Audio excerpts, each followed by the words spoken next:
Most people hold their entire financial life in one system, one country, one currency, one banking infrastructure. For many years, this feels normal, until the environment changes. Structural diversification.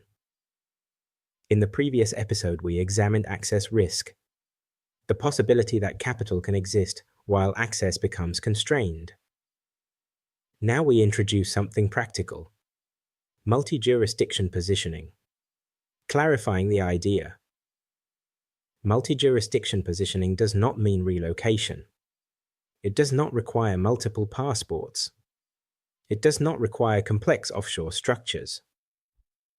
It simply means reducing single system exposure, just as investment portfolios reduce exposure to a single asset. Simple structural models. Let us introduce two simple illustrative models.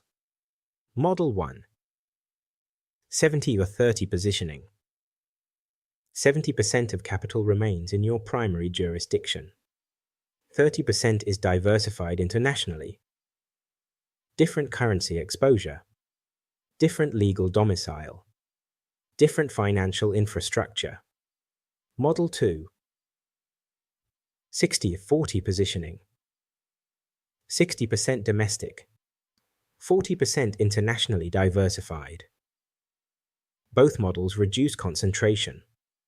Neither eliminates domestic exposure. They simply introduce balance.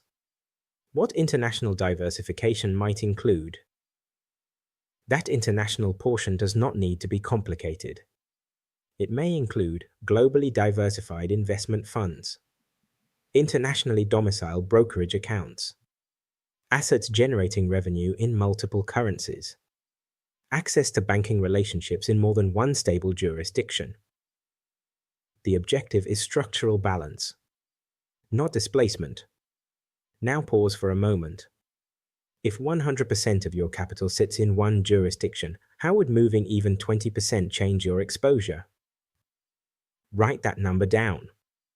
Even modest diversification reduces systemic dependency. A simple illustration. Imagine two individuals. Both hold £800,000 in capital.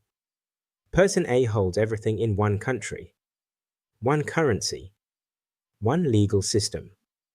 Person B structures capital differently. £560,000 domestic, £240,000 internationally diversified. If domestic policy shifts unexpectedly, person B absorbs less concentration risk. Not because they predicted the change, but because they diversified structure, compliance and transparency. Multi-jurisdiction positioning must always respect compliance, tax reporting obligations, legal transparency, structural clarity. This is not about secrecy. It is about resilience. Layered resilience.